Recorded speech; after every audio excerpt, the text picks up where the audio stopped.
ये कार्यक्रम सिर्फ मनोरंजन के उद्देश्य से बनाया गया है। इसमें व्यक्त विचार पूर्ण रूप से स्वतंत्र हैं और चैनल के नहीं हैं। इस कार्यक्रम को फिल्माने के दौरान हमारी टीम ने कोविड-19 से जुड़े केंद्र और राज्य के सभी दिशा निर्देशों का पालन किया है।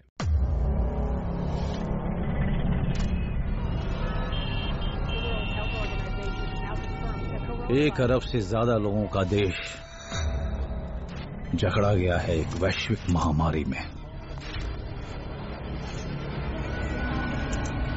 देश आज एक महत्वपूर्ण निर्णय करने जा रहा है। आज रात 12 बजे से घरों से बाहर निकलने पर पूरी तरह पाबंदी लगाई जा रही है। संपूर्ण देश में संपूर्ण लॉकडाउन होने जा रहा है।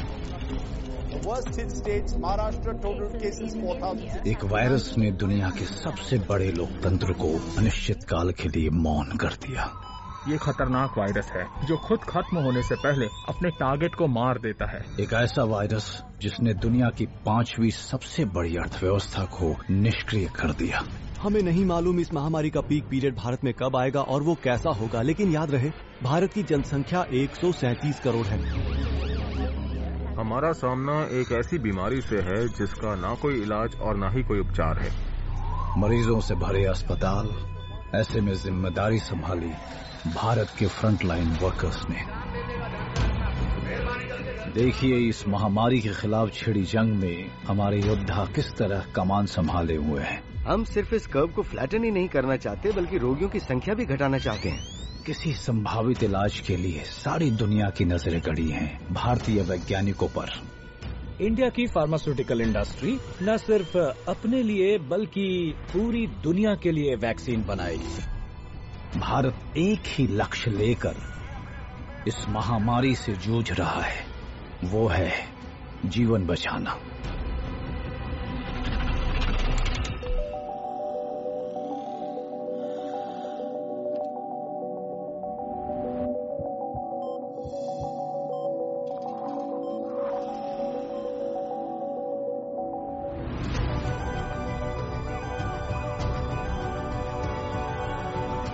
आइए देखिए कोविड-19 India's war against the virus, मेरे यानी मनोज बाजपेयी के साथ।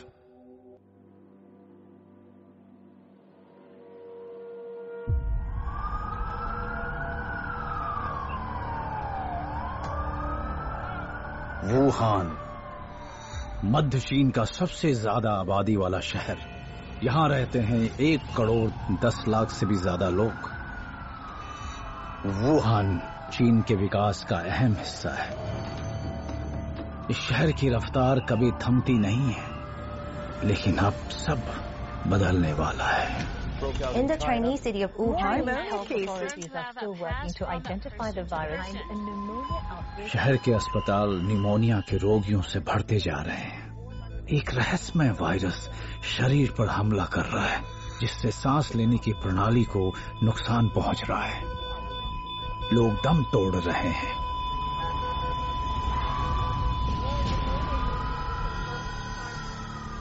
वुहान के विश्वविद्यालयों में भारतीय छात्र बड़ी संख्या में पढ़ते हैं। इस वायरस की खबर ने उन्हें चिंता में डाल दिया। सलमा नाम की एक मेडिकल छात्रा यहां से निकलने को बेताब है। मैंने घर वालों को बताया कि वायरस बहुत तेजी से फैल रहा है और शहर में जल्द ही लॉकडाउन होने वाला है, तो वो न्यूज़ देखते रहते थे और हालात को देखते हुए मेरे घर वालों ने मुझे फौरन लौटने को कहा। सलमा और कुछ और छात्र फौरन फ्लाइट पकड़कर वुहान से कोलकाता आ गए। फिर सलमा ने यहां से दक्षिण भारत में स्थित कोच्चि की फ्लाइट ली और वहां से सड़क के रास्ते त्रिशूर, केरल अपने घर पहुंच गई।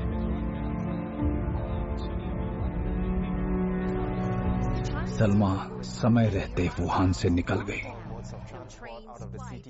चीन ने वायरस को काबू में करने के लिए असीमित समय का लॉकडाउन कर दिया। जान गंवाने वालों की संख्या तेजी से बढ़ रही है। सरकारी आंकड़ों के मुताबिक 570 से ज्यादा संक्रमित हैं और 17 मर चुके हैं।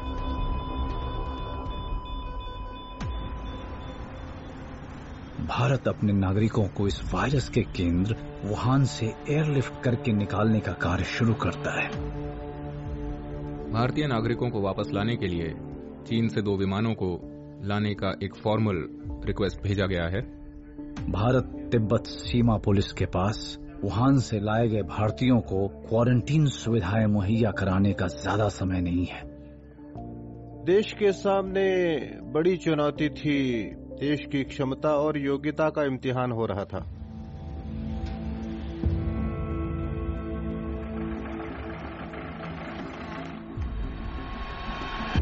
रातों रात बैरक्स को क्वारंटीन हॉल्स में बदल दिया गया।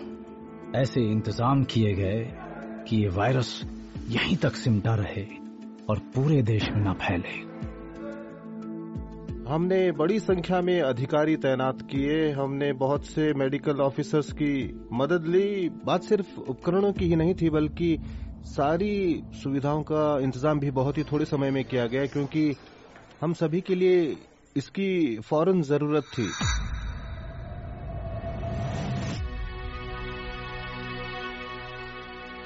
वुहान से लौटने के 4 दिन बाद सलमा की तबीयत ठीक नहीं लग रही। गला दर्द कर रहा था, सूखी खांसी भी थी, टेंशन हो रही थी।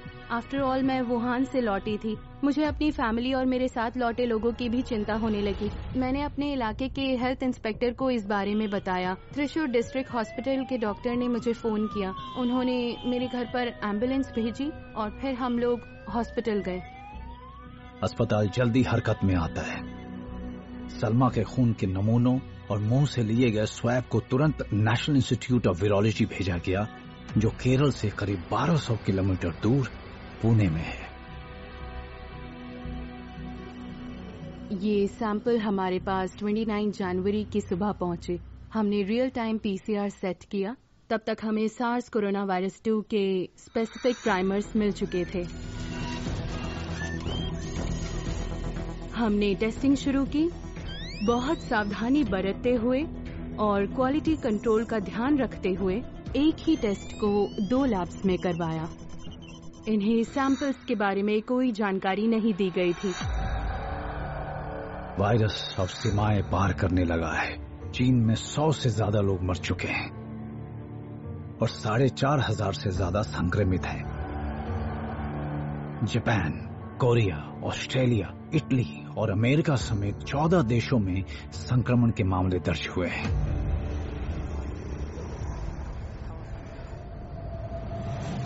नेशनल इंस्टीट्यूट ऑफ वायरोलॉजी में डॉक्टर अतनु बासु सलमा के सैंपल की जांच कर रही टीम के प्रमुख हैं। टेस्ट के नतीजे पॉजिटिव आए। कोरोना वायरस नाम का ये वायरस इलेक्ट्रॉन माइक्रोस्कोप के नीचे देखने पर एकदम अलग तरह का नजर आता है।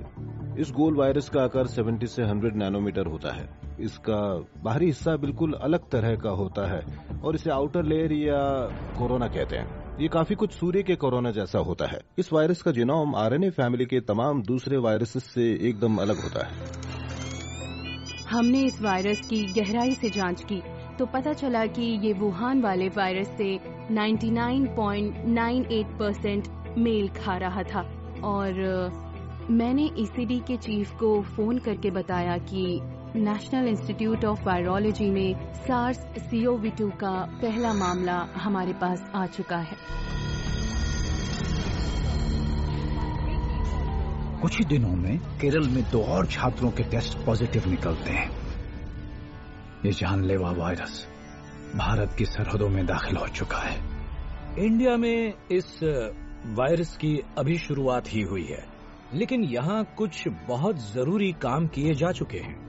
इंडिया के लिए ये वायरस एक बड़ा चैलेंज है, क्योंकि इंडिया एक बहुत बड़ा देश है, पॉपुलेशन बहुत ज्यादा है, तो इसकी वजह से वायरस बहुत तेजी से फैलने की संभावना है। लोग बहुत ज्यादा बाहर निकलते हैं, लोग एक जगह से दूसरी जगह काफी ट्रैवल करते हैं, इसीलिए ये एक बड़ा चैलेंज है। फिर भी लगातार लोग कोशिश कर रहे हैं कि किस तरह इसे फैलने से रोका जाए। साथ ही इस बात का ध्यान रखना होगा कि लोगों को खाने पीने की जरूरी सामान की कोई कमी ना हो। वायरस अब तक 24 देशों में फैल चुका है। चीन में 14,000 से ज्यादा पॉजिटिव केसेस सामने आए हैं। मरने वालों का आंकड़ा भी बढ़ रहा है।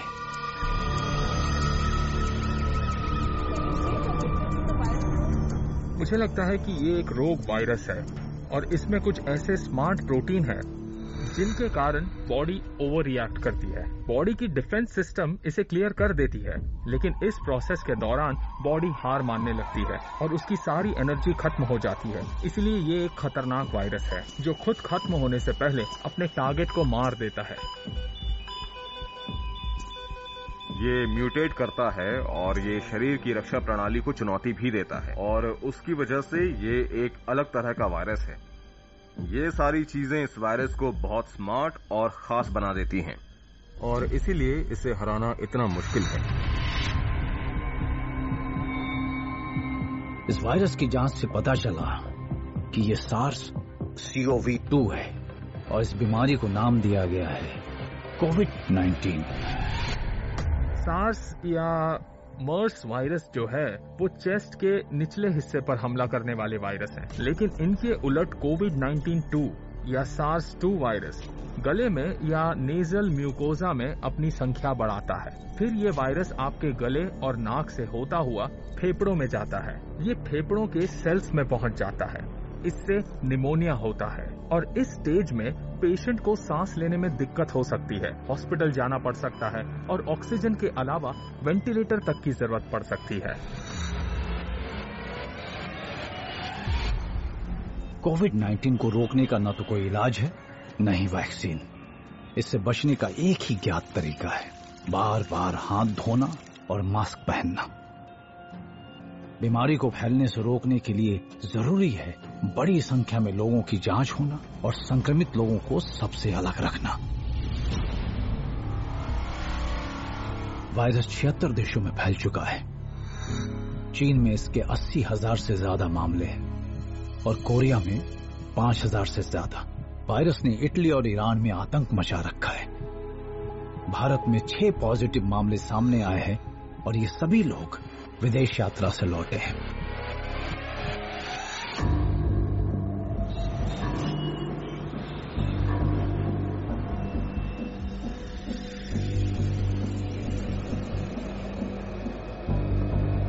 भारत सरकार विदेश से आने वाली सभी यात्रियों की जांच का आदेश देती है। हर यात्री का तापमान लिया जाता है और तापमान के सामान्य आने पर ही उसे एयरपोर्ट से निकलने की इजाजत मिलती है।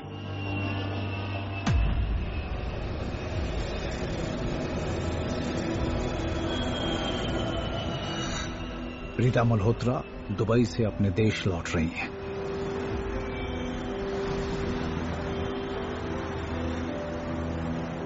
मैं जब प्लेन में बैठी तो मैंने तो मास्क लगाया था, लेकिन जो मेरी नेक सीट वाला पैसेंजर था वो खांस रहा था और उसने मास्क नहीं पहना था। उसके बाद से मैं बहुत डर गई थी। घर लौटकर उन्होंने अपने सफर के बारे में अपने पति राकेश को बताया। मैं ना तो कहीं शॉपिंग करने गई थी और ना ही किसी मार्केट वगैरह में गई थी। मुझे ये इन्फेक्शन कहाँ से हुआ पता तब चला जब मेरे हस्बैंड में कुछ सिम्टम्स दिखाई दिए और तब मैंने फौरन उनका कोरोना टेस्ट कराने का फैसला किया।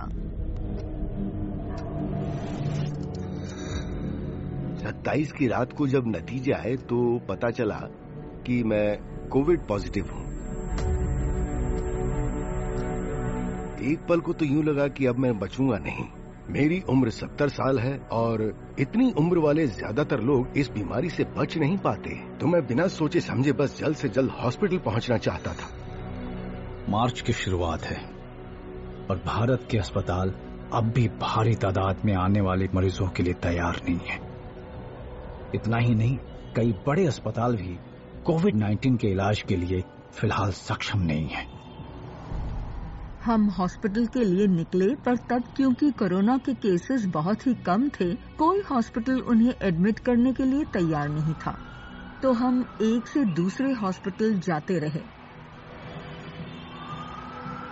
सब जगह एक ही जवाब मिला, हम आपको ऐसे ही एडमिट नहीं कर पाएंगे, आपको एम्बुलेंस में हॉस्पिटल आना पड़ेगा। तो हम लोग घर लौट आए, एम्बुलेंस मंगाई और फिर दोबारा हॉस्पिटल भर्ती होने गए। मुझे बड़ी फिक्र हो रही थी। पता नहीं था कि मैं कभी ठीक होकर घर लौट पाऊंगा या नहीं।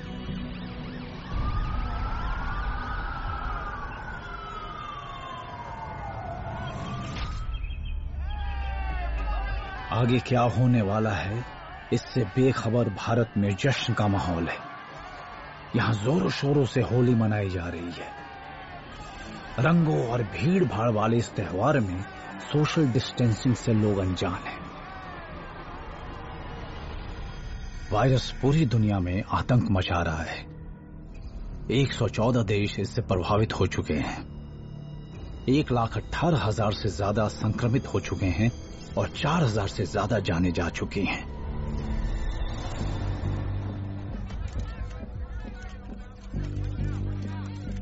WHO 24 घंटे इस महामारी का जायजा लेने में जुटा हुआ है और हम कोविड-19 के फैलाव और खतरे को लेकर बहुत ज्यादा चिंतित हैं। कोविड-19 को अब महामारी घोषित किया जा सकता है।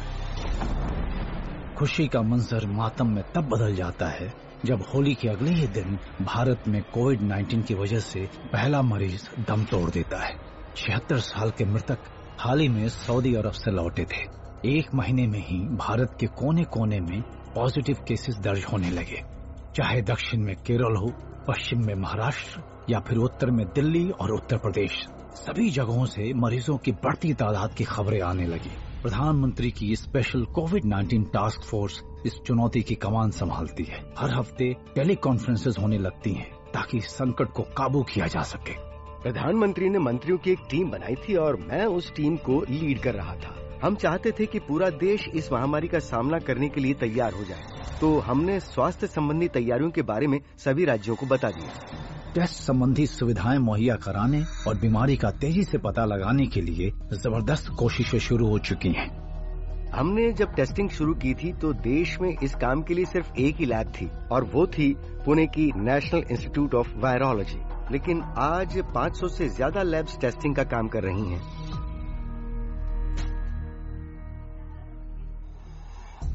टेस्टिंग की रफ्तार तेज करने में सरकार की मदद के लिए कई निजी कंपनियों के साथ साथ कुछ अंतर्राष्ट्रीय संगठन भी जुड़ गए।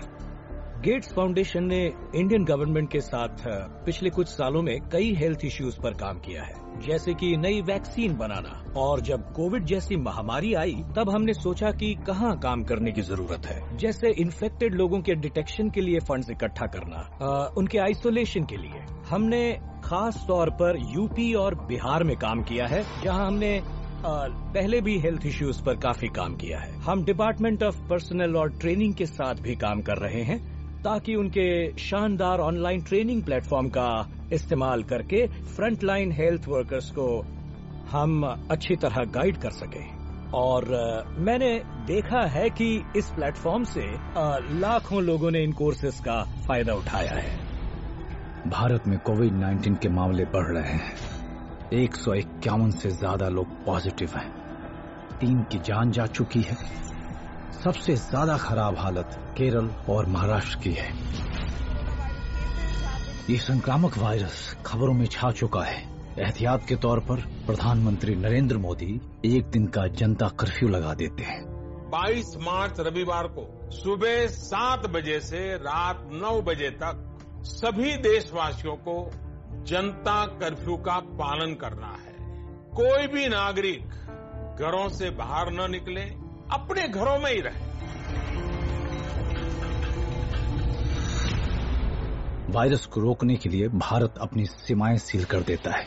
आने वाली सभी अंतर्राष्ट्रीय उड़ानों को रद्द कर दिया जाता है। भारत में अब कोविड-19 के 360 मामले सामने आ चुके हैं।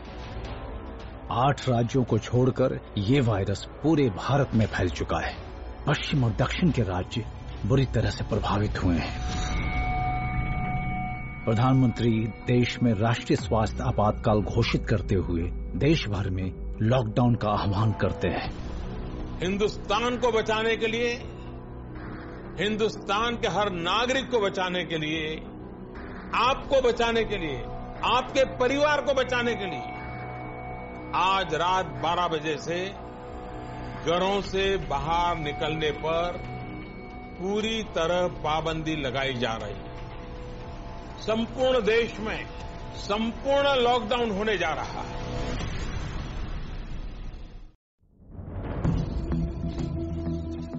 जिस नोवेल कोरोना वायरस की शुरुआत चीन के वुहान से हुई थी,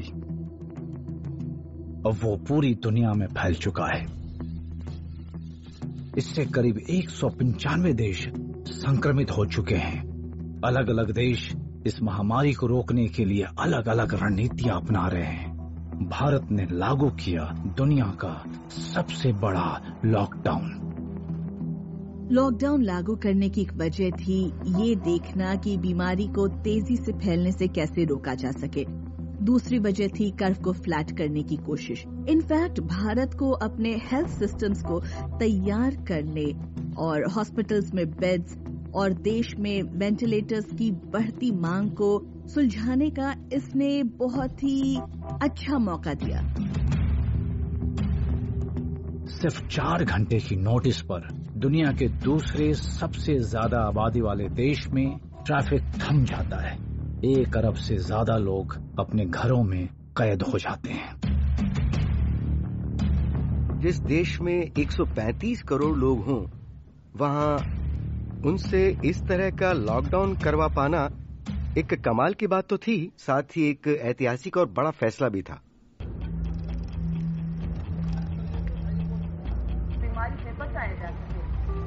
पूरे देश में पुलिस मुस्तैदी से अपने काम में जुट जाती है। सिर्फ आवश्यक सेवाओं की ही इजाजत दी जाती है।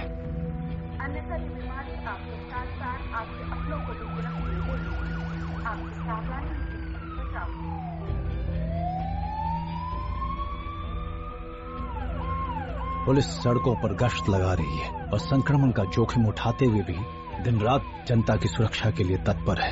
आप सभी से निवेदन है, अपनी दूरी बनाएं, अपने आप को सुरक्षित रखें, दूसरों की सुरक्षा का ध्यान रखें। Assistant commissioner of traffic police Vijay Singh Tomar अपनी टीम को नए सुरक्षा नियमों का पालन करने की हिदायत दे रहे हैं। सब घर के अंदर हैं, इवन आवर फैमिलीज ऑल्सो, लेकिन हम भी बाहर हैं। हम अपना मास्क लगाए हुए हैं और डिस्टेंस भी मेंटेन कर रहे हैं। तो we are keeping safety for our also, ताकि हम जब हम ही ठीक नहीं रहेंगे तो देश को कैसे हम रक्षा करेंगे देश की।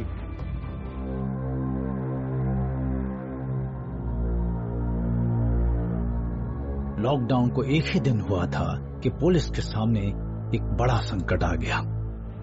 राजधानी के एक हिस्से में हजारों लोग एक जगह इकट्ठे पाए जाते हैं।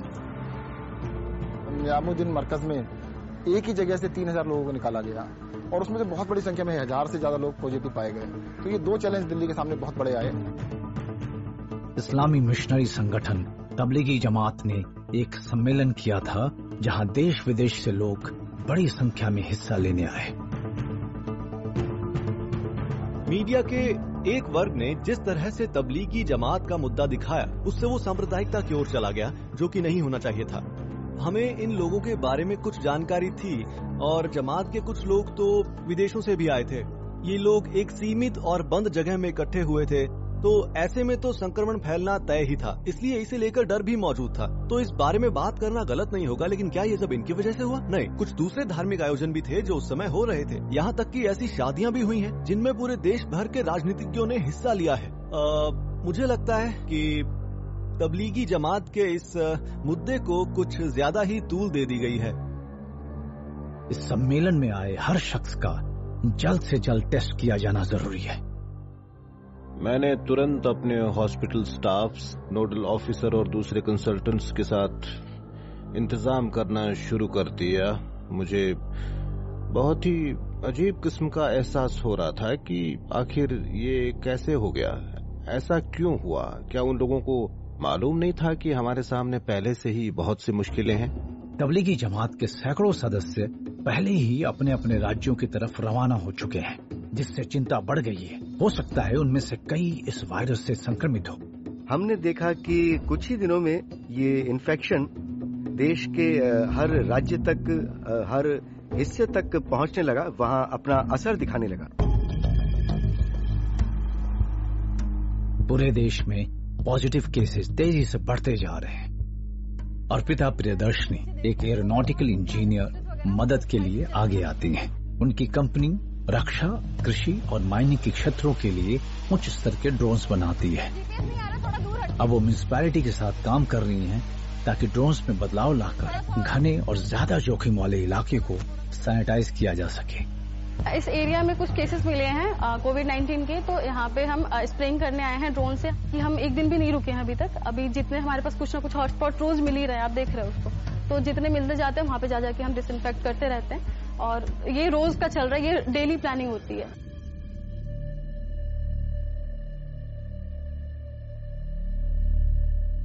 पूरा देश हाई अलर्ट पर है। लॉकडाउन के तहत दुकानें, कारोबारी संस्थान और फैक्ट्री सब बंद हैं। अर्थव्यवस्था ठप पड़ गई है। देश के हर शहर में हजारों लाखों हैरान परेशान प्रवासी मजदूर बस अड्डों पर जमा होने लगते हैं।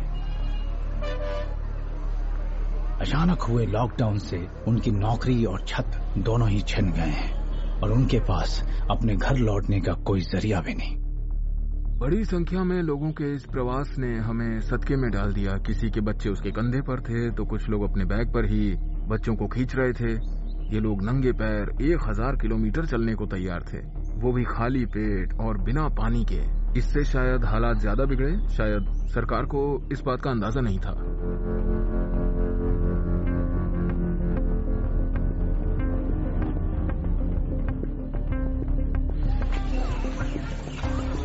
इनके अस्थायी आश्रय के लिए कुछ स्कूल और संस्थानों ने अपने दरवाजे खोल दिए।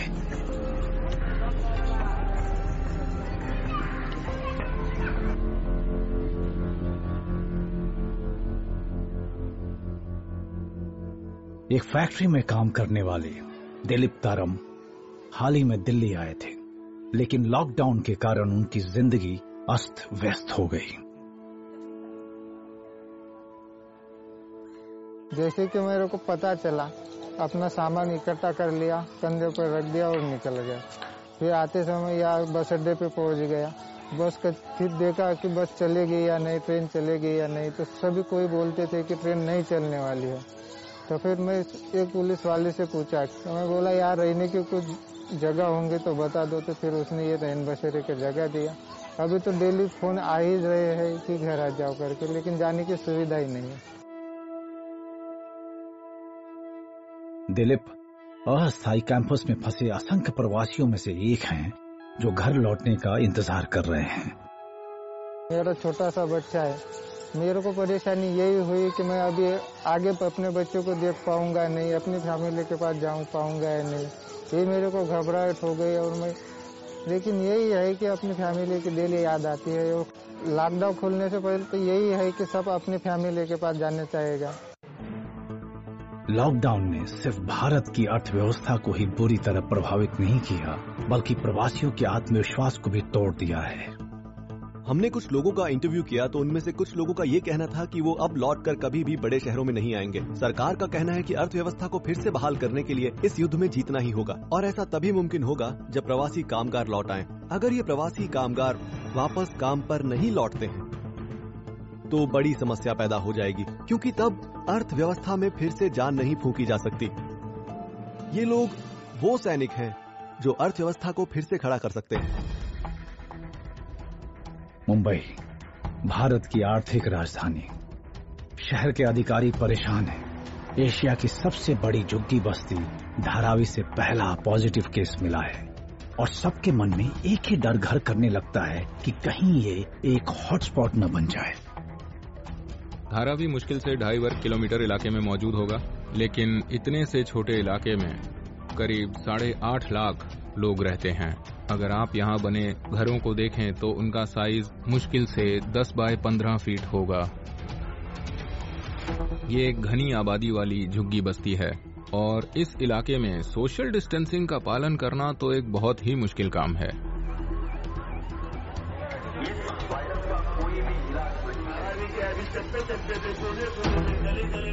कुछ ही हफ्तों में मुंबई से जुड़ी सबसे डरावनी आशंका सच होने लगती है।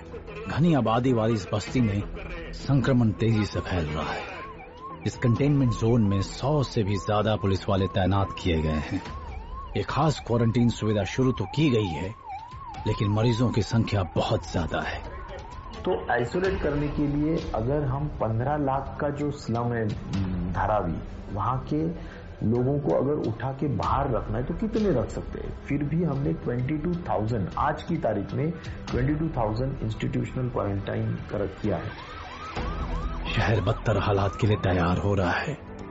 रातों रात अस्पताल बनाए जा रहे हैं।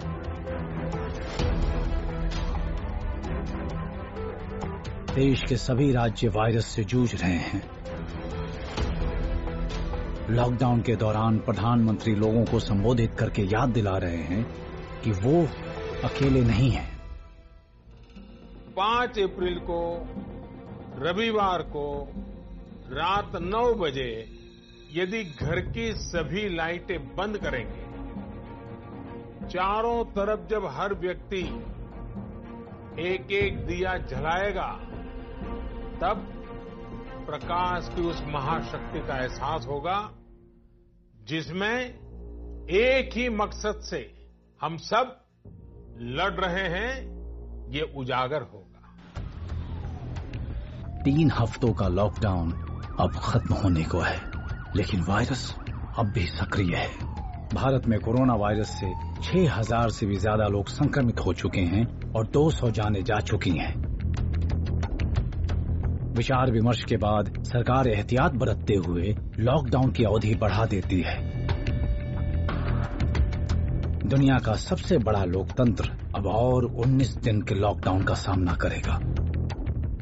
सारे सुझावों को ध्यान में रखते हुए ये तय किया गया है कि भारत में लॉकडाउन को अब 3 मई तक और बढ़ाना पड़ेगा। अगर आप लॉकडाउन के नियमों का गंभीरता से पालन करते हैं और सोशल डिस्टेंसिंग भी बनाए रखते हैं, तो समाज के लिए ये दोनों चीजें सबसे दमदार वैक्सीन साबित होगी। हमें इस रणनीति का पालन करते रहना होगा और यही कारण है कि पहले लॉकडाउन के बाद दूसरा लॉकडाउन लगाया गया। दुनिया में दूसरा सबसे अधिक आबादी वाला देश भारत लॉकडाउन में है। कई हफ्तों से गलियां सूनी हैं। दफ्तर और शॉपिंग सेंटर्स बंद पड़े हैं। रेलवे स्टेशन और हवाई अड्डों पर भी सन्नाटा पसरा है। कोविड-19 से संक्रमित लोगों की तेजी से बढ़ती संख्या अब भी चिंताजनक है। अंटार्कटिका को छोड़कर ये वायरस सभी महाद्वीपों में पैर फैला चुका है। पूरी दुनिया में 18 लाख से भी ज्यादा लोग इसकी चपेट में आए हैं।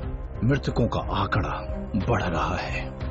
इटली में 20,000 से ज्यादा,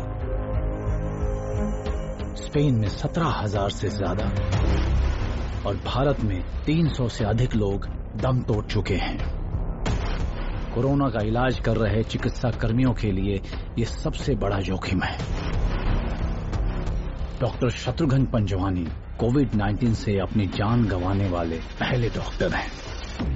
डॉक्टरों के लिए कोरोना कोविड-19 के फैलाव को रोकना आसान नहीं है। वो तो इस बात की भी परवाह नहीं कर रहे कि वो क्या खा रहे हैं, ठीक से सो रहे हैं या नहीं।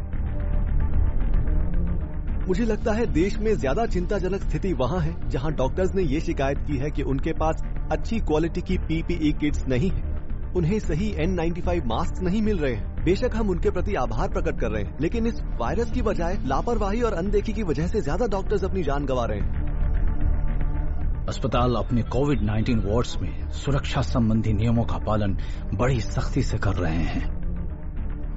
आप जरा उस इंसान की हालत के बारे में सोचिए जो इन्फेक्शन वाले इलाके के अंदर दाखिल होता है। वो पीपीई किट पहनता है और पसीने में भीगकर लगातार काम करता है। वो 6 घंटे तक टॉयलेट तक नहीं जाता है। ना तो वो कुछ खाता है और ना ही वो कुछ पीता है, और इस डर के साथ वो अपने घर लौटता है कि कहीं वो इन्फेक्ट तो नहीं हो गया और कहीं उसके साथ साथ उसका परिवार इन्फेक्ट ना हो जाए। एक तरफ तो इलाज कर रहे डॉक्टरों के लिए मरीजों की लाइन खत्म ही नहीं हो रही, वहीं बाहर सड़कें वीरान हैं। रेस्टोरेंट्स, दुकानों, कारखानों को बंद हुए 5 हफ्ते हो चुके हैं और अब ये आशंका पैदा होने लगी है कि कुछ छोटे कारोबार इस लॉकडाउन को झेल ही नहीं पाएंगे। अगर अर्थव्यवस्था को बहाल करना हो तो चीजों की मांग फिर से पैदा करनी चाहिए, लेकिन हुआ यह है कि खरीदार कुछ भी खरीदने के मूड में ही नहीं है। लोगों में इतना डर बैठ गया है कि लोग जरूरत का सामान भी खरीदने के लिए नहीं जा रहे हैं और इस वजह से मांग बहुत घट गई है।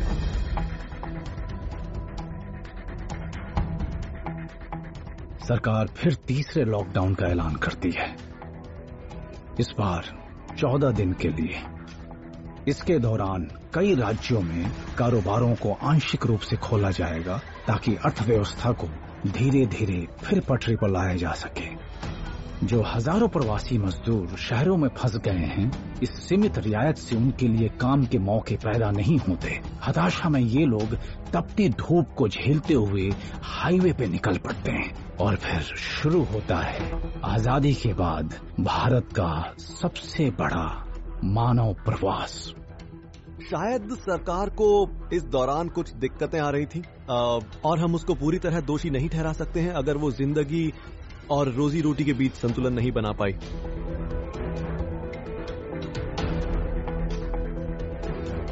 इधर बॉलीवुड अभिनेता सोनू सूद एक असली हीरो का जज्बा दिखाते हुए हजारों लोगों को अपने पैसे से उनके घर भेजना शुरू करते हैं। मुझे ऐसा लगता है कि जो पूरा सिस्टम था वो कहीं ना कहीं फेल हुआ है इनके लिए, क्योंकि अगर थोड़ी सी तरीके आसान होते तो शायद घर पहुंच जाते। क्योंकि जो घर जाने वाला है वो तो घर जाएगा ही जाएगा, चाहे वो पैदल जाए, चाहे ऑटो में बैठ के जाए या किसी ट्रक पे बैठ के जाए। अरे हम लोग इधर फंसे हुए थे दो महीने से, कुछ काम धंधा है नहीं, तो उन्होंने हम लोग के लिए कुछ वैसे के बंदोबस्त किए हैं। इन प्रवासियों की रवानगी के समय सोनू सूद खुद वहां मौजूद थे। ये बस का इंतजाम करके दरभंगा भेजा है, मैं उसका तहे दिल से शुक्रगुजार हूँ। सरकार भी फंसे हुए हजारों प्रवासी मजदूरों को उनके गांव पहुंचाने के लिए खास ट्रेनिंग शुरू करती है। यहाँ पे बहुत दिक्कत थी रहने की, खाने की, तो इसलिए गांव जाने के लिए अच्छा ही है। हमने कई बड़े फैसले लिए हैं, जैसे कि प्रवासी मजदूरों को अपने शहर या गांव जाने की इजाजत देना, या फिर कई देशों में फंसे भारतीयों को स्वदेश लाने का निर्णय। तो ये सभी बहुत अहम फैसले हैं।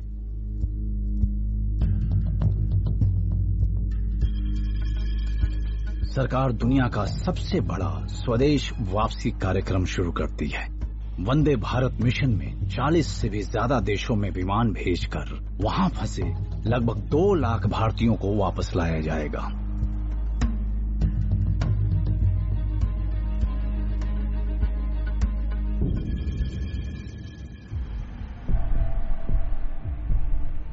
भारत अब तक 40 दिन के लॉकडाउन का सामना कर चुका है।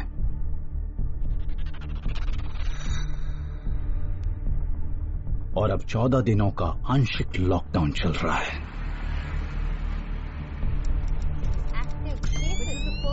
So what has Kerala done right and what are the lessons that the state holds for the rest of the country? कुछ राज्यों में संक्रमण की रफ्तार धीमी हो गई है। दक्षिणी राज्य केरल, जहां देश का पहला कोविड-19 मामला सामने आया था, वहां इस वायरस पर काफी हद तक नियंत्रण पा लिया गया है।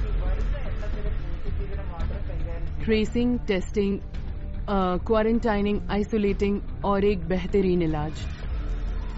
कोई मरीज चाहे एयरपोर्ट से या फिर सड़क से या सीपोर्ट से या फिर रेलवे स्टेशन से लौट रहा है, तो ऐसी हर जगह हमारी प्रशिक्षित टीम मौजूद रहेगी उसकी जांच के लिए। स्वयंसेवकों और हेल्पलाइंस की पूरी कोशिश है कि हर किसी को सटीक जानकारी और पर्याप्त देखरेख मिले। राज्य की बुनियादी स्तर पर काम करने की तरकीब कामयाब रही है। इस सेंट्रल कंट्रोल रूम से पूरे राज्य के अस्पतालों की स्थिति को आंकने में मदद मिल रही है। हम लोगों की जान बचाना चाहते हैं। हम अपने हॉस्पिटल्स में बहुत अच्छा इलाज कर रहे हैं।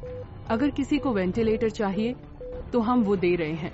अगर किसी को और खास तरह का कोई इलाज चाहिए तो वो भी दिया जा रहा है। हर हॉस्पिटल में हमारा एक मेडिकल बोर्ड है, खासकर कोरोना मरीजों के लिए, और ये बोर्ड हर मरीज की तरफ खास ध्यान दे रहा है।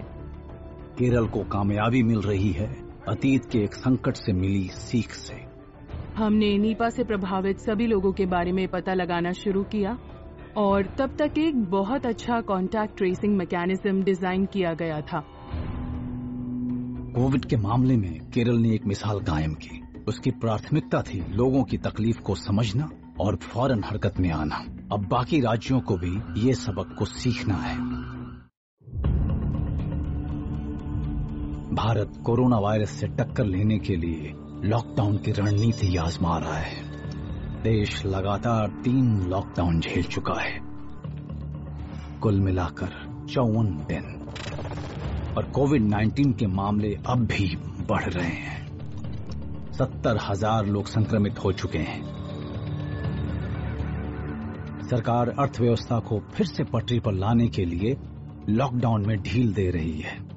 लॉकडाउन का चौथा चरण, लॉकडाउन 4, पूरी तरह नए रंग रूप वाला होगा, नए नियमों वाला होगा।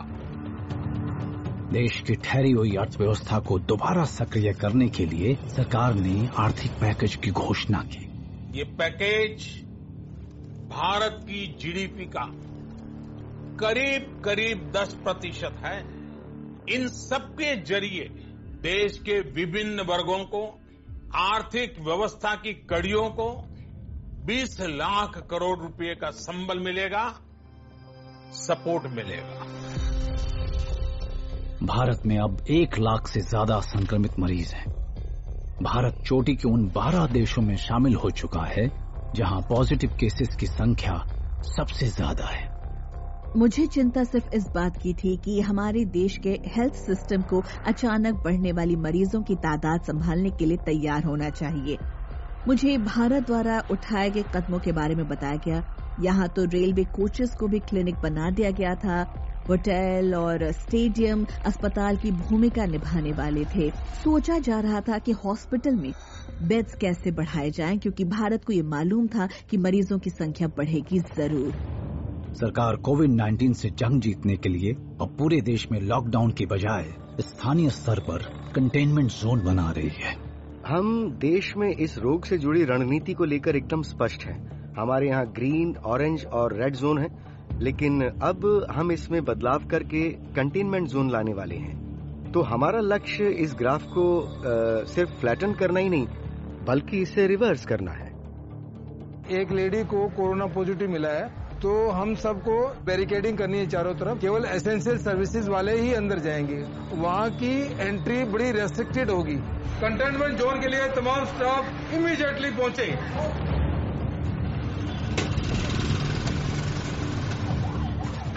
चलो भैया, चलो चलो चलो जल्दी।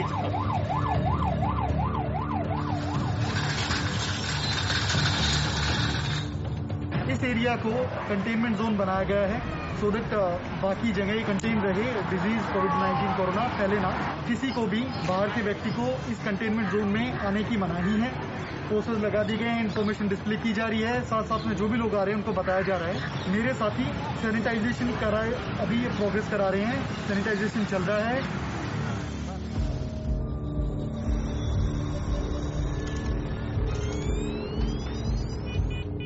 वहीं दूसरी ओर वैज्ञानिक इस वायरस के खिलाफ अपनी लड़ाई 24 घंटे जारी रखे हुए हैं। प्रधानमंत्री के कार्यालय ने डॉक्टर विनोद पॉल और प्रिंसिपल साइंटिफिक एडवाइजर के साथ एक वैक्सीन और R&D टास्क फोर्स बनाई है। इसने कई बड़े रिसर्च प्रोग्राम्स की मदद ली है ताकि हम लोग इस वायरस को और इस बीमारी को बेहतर ढंग से समझ सकें। यानी ये काम देश के कई बड़े इंस्टीट्यूशंस एक साथ मिलकर कर रहे हैं। इंडिया एक कमाल का देश है। इंडिया में कई ड्रग एंड वैक्सीन कंपनीज हैं जो पूरी दुनिया को दवाई सप्लाई करती हैं। दुनिया के किसी भी देश के मुकाबले इंडिया में सबसे ज्यादा वैक्सीन बनती है, फिर वो सीरम इंस्टीट्यूट हो या बायोई या भारत, ऐसी कई कंपनीज हैं। ये सभी कंपनीज कोरोना वैक्सीन बनाने में मदद कर रही हैं और अपनी तरफ से पूरी कोशिश कर रही हैं, और इसमें इनका दूसरी बीमारियों के लिए वैक्सीन बनाने का एक्सपीरियंस काम आ रहा है।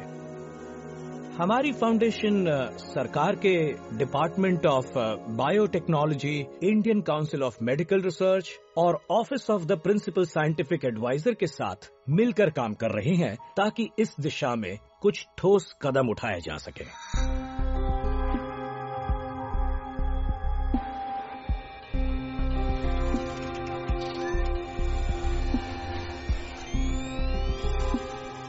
दुनिया की सबसे बड़ी वैक्सीन निर्माता सीरम इंस्टीट्यूट ऑफ इंडिया, जिसका हेडक्वार्टर पुणे महाराष्ट्र में है, कोरोना वायरस वैक्सीन बनाने की जीतोड़ कोशिश में लगी है।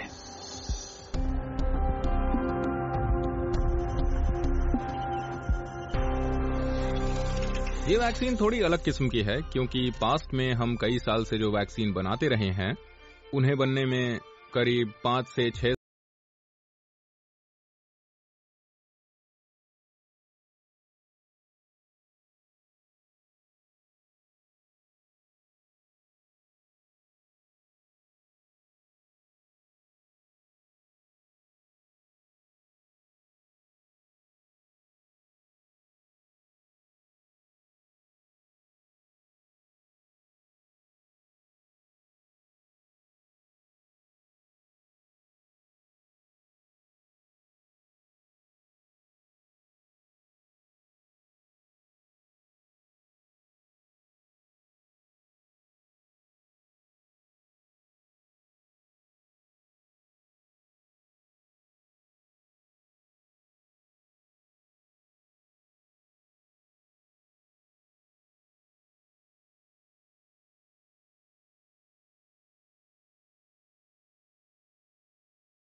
डेथ रेट कम करने की और लोगों की इम्यूनिटी बढ़ाने की ताकि हम कोविड से लड़ सकें। 2 months long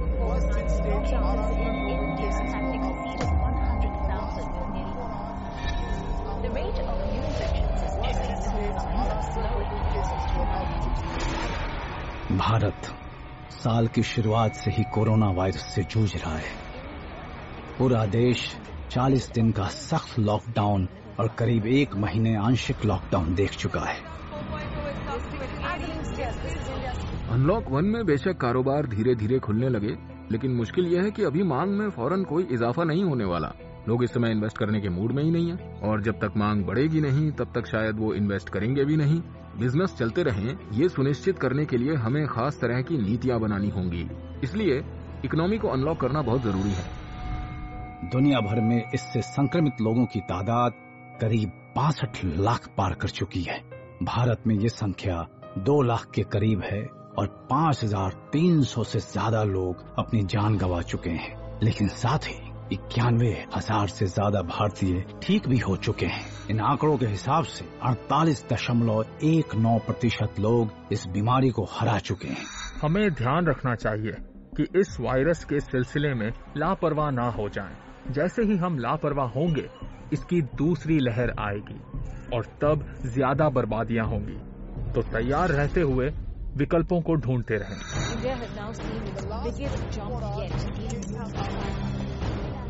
मरीजों की तादाद बढ़ती जा रही है और भविष्य अब भी अनिश्चित है।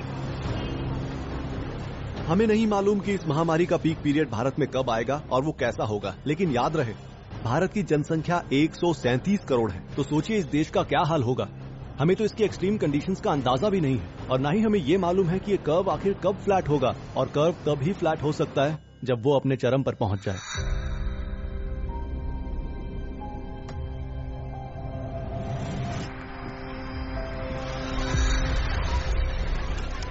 लोग वायरस के साथ जीना सीख रहे हैं और धीरे धीरे अपनी पुरानी दिनचर्या पर लौटने की कोशिश कर रहे हैं। मुझे लगता है सोशल डिस्टेंसिंग, मास्क, हाथ धोना, वेंटिलेशन ये समाज के नए नियम बन जाएंगे, हमारी लाइफस्टाइल का हिस्सा बन जाएंगे और शायद इनमें से कई चीजें हमारी भलाई के लिए ही होंगी। कोई वैक्सीन निकल भी जाए फिर भी कोविड-19 की मौजूदगी कई मायनों में बनी ही रहेगी। ये सिर्फ इंसानों को होने वाली स्मॉल पॉक्स जैसी बीमारी नहीं है जिसे एक वैक्सीन से पूरी तरह से खत्म किया जा सकता हो। इस वैक्सीन की लगातार जरूरत पड़ेगी, क्योंकि ये बीमारी सिर्फ इंसानों में ही छुपी नहीं है, बल्कि ये चमगादड़ों में भी मौजूद रहेगी और दूसरे तरीके से उभर सकती है। तो लापरवाही नहीं चलेगी।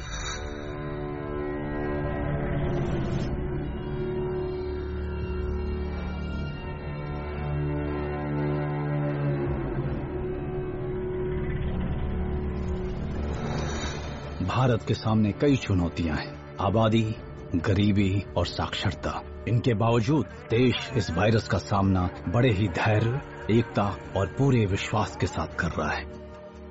भारत में काफी रिसर्च स्टडीज चल रही हैं। ये जानने की कोशिश हो रही है कि देश के लोगों ने कैसे इस वायरस के प्रति रिएक्ट किया है, उनकी कौन सी रणनीति ठीक थी, कहाँ सुधार की गुंजाइश थी, और अगर इसकी दूसरी लहर आती है तो इस वायरस का सामना करने से जुड़ी अपनी स्टडीज से मिले सबक को भारत अपना सकता है। सबसे पहले हमें अलर्ट रहने की जरूरत है, ताकि शुरू से ही हम इसका पता लगा लें। साथ ही पूरी दुनिया में एक अच्छे प्राइमरी हेल्थ केयर सिस्टम की जरूरत है। और दूसरी बात, हमें एक ऐसा प्लेटफॉर्म बनाना पड़ेगा जिससे इस बीमारी के इलाज का पता लगाया जा सके। हमें मेडिसिन की एक लाइब्रेरी बनानी पड़ेगी ताकि हमें जल्दी एंटीबॉडीज मिल सकें। और आखिर में हमें तेजी से वैक्सीन बनाने का कोई तरीका ढूंढना होगा, और ये सारे काम एक साथ करने होंगे। इस सिलसिले में हमें ग्लोबल ऑपरेशंस इंस्टीट्यूशंस की जरूरत पड़ेगी, जैसे WHO। इनका रोल बहुत ही महत्वपूर्ण रहेगा ताकि हम हेल्थ वर्कर्स को तैयार कर सकें, उनकी मदद कर सकें, क्योंकि उन्होंने ही इस बहुत ही मुश्किल काम को अंजाम दिया है। इसलिए ये बहुत अहम है। मुझे लगता है कि ये बीमारी हमें एक तरह से तैयार कर देगी, जिससे हमें ये सब दोबारा न झेलना पड़े। Coronavirus cases in India have crossed the 4 lakh mark. Cases in India have exceeded 100,000. Corona virus का खतरा अब भी मंडरा रहा है। हालांकि इस जानलेवा वायरस के साथ जंग की ये बस शुरुआत है। न जाने ये जंग कितनी लंबी चलेगी। इस लड़ाई में हमारे जाबाज डॉक्टर्स, वैज्ञानिक, पुलिस सभी एकजुट होकर लोगों को सुरक्षित रखने की जी तोड़ कोशिश में लगे हैं। लेकिन हम नागरिक इस मुहिम में अपनी भूमिका जिम्मेदारी से निभाकर इनकी मदद जरूर कर सकते हैं। और भारत इस वायरस से लड़ने के लिए एक विश्व स्तरीय संगठन का हिस्सा बन चुका है और उम्मीद है कि हम इस महामारी पर जीत हासिल कर लेंगे। Stay home. Stay safe. 30 groups which are working for development of vaccine